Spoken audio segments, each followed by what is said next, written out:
Morning mga ka-PBH. We'll do again plastic bottle hunting.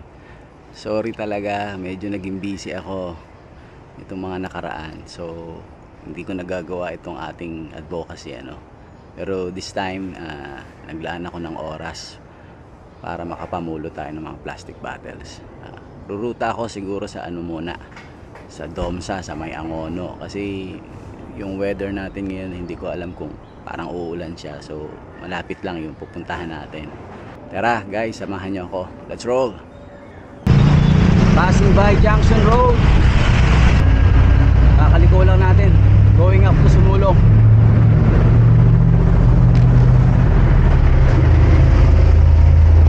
Morning. Kahit makulimlim at mukhang uulan, maraming nagbike. Dito na ako sa summit ng Sumulong. Guys, andito na ako sa Domsa. So galing na ako ng Sumulong. Then sa Sumulong na kita kami ni JR, tropa, nagbabike din. Ito siya. Yan si JR. Shoutout kay July.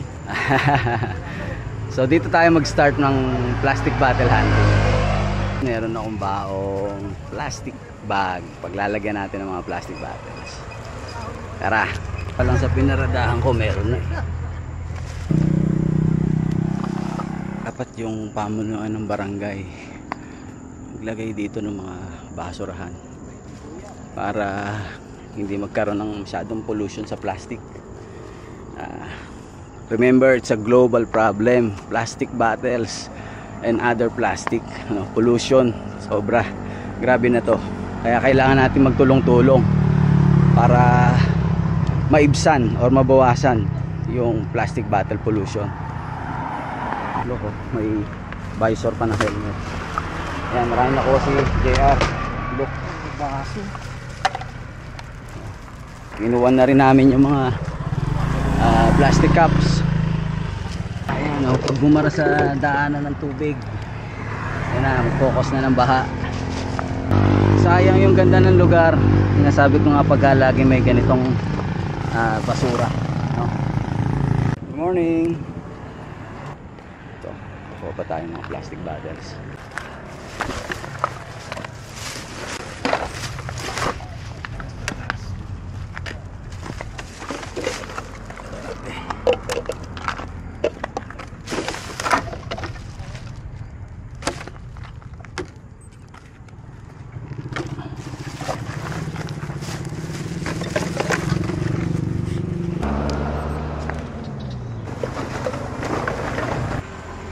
Malaki. Yeah.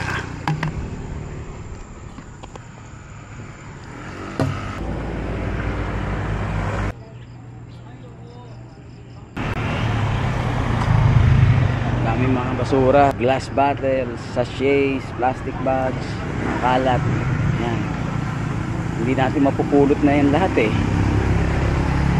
kaya tayo nagbablog para magkaroon ng awareness yung mga tao.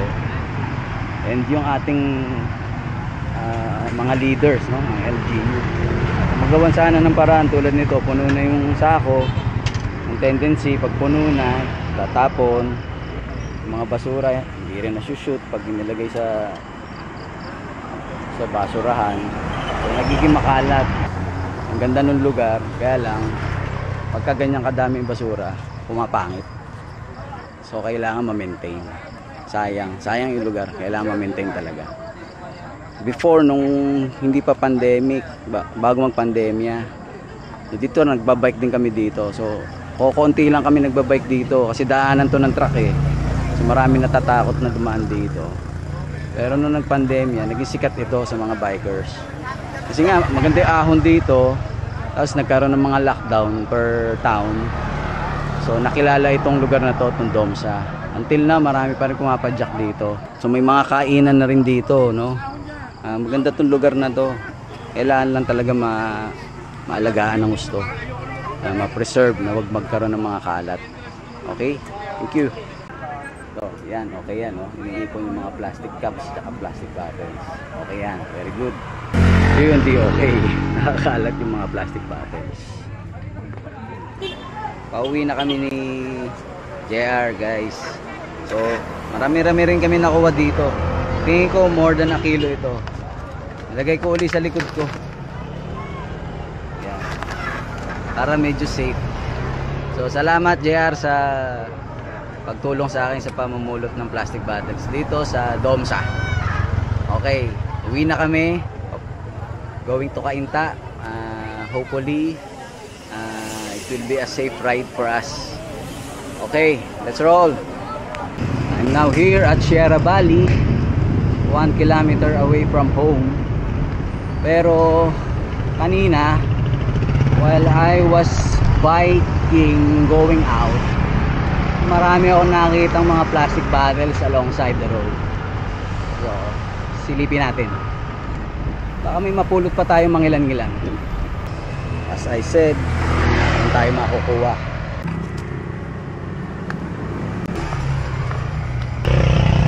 Marami pa rin kalat, mga sachets, plastic bags, yung mga plastic na pinagsalinan ng soft drinks. Yan, alongside this road marami kalat. So baybayin pa natin going home. For sure marami pa tayong makukuha. Dami na, oh.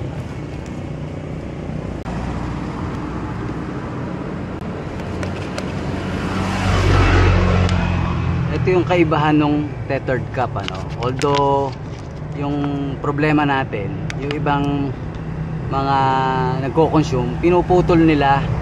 So you don't have to break this one kasi ang purpose niyan is para hindi mahiwalay yung cup sa bottle.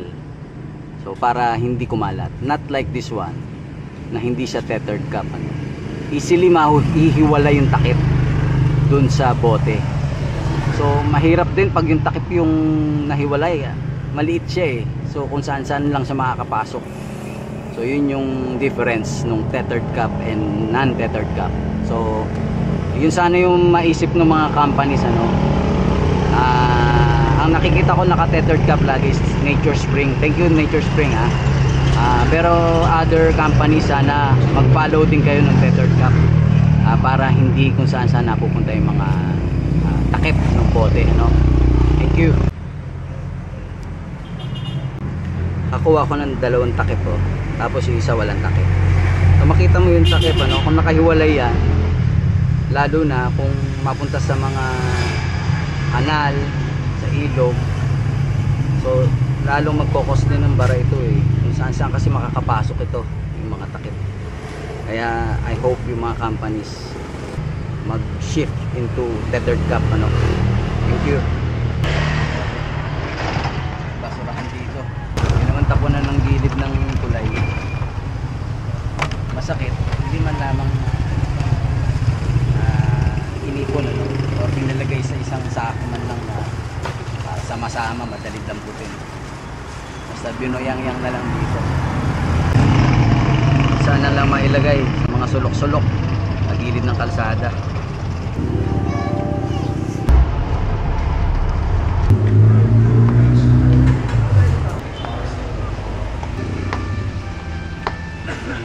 Ilaruan pa ng bata. Dami na, oh. Sana mapansin ito nung pamunuan ng Sierra Valley kasi dito sa gilid ng walkway, daming basura eh, plastic bottles. So sana masilip nila at maayos, malinis. Nabigyan sana ng at least may tao man lang na mag-maintain. Gano'n lang naman siguro yung bayad sa tao. Para lang may mag-aayos or dagdagan yung basurahan na paglalagyan. And pag dinagdagan ng basurahan, dapat may regular na magko-collect para lang hindi umabaw. Pag umabaw na kasi gano'n na rin, tapon na kung saan saan. Tingin ko marami pa along the way, pauwi sa roadside. Kaya lang puno na talaga, medyo may rap ng bitbitin. Siguro stop na ako dito. Then dadaan ko mamaya kina Kuya Strong malaman natin kung magkano yung nakolekta natin para makaipon ulit tayo, makapag-donate ulit tayo ng bigas dito sa may Johnson Church. Hello guys, it was a great ride. Kasama ko si JR kanina, no? Nakita kami sa may sumulong. So tumulong siya sa akin sa pag-collect ng plastic bottle. So ito yung nakolekta ko. Hindi ko muna dinala kina Kuya Strong kasi walang tao sa kanila. And naka-burn ako ng 1,202 calories based on my Strava, no? So once again, thank you Lord for the great ride. Thank you for the weather. Thank you for the safe ride.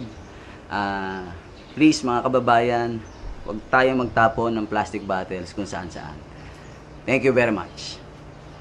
See you again sa mga susunod na plastic bottle hunting. Thank you.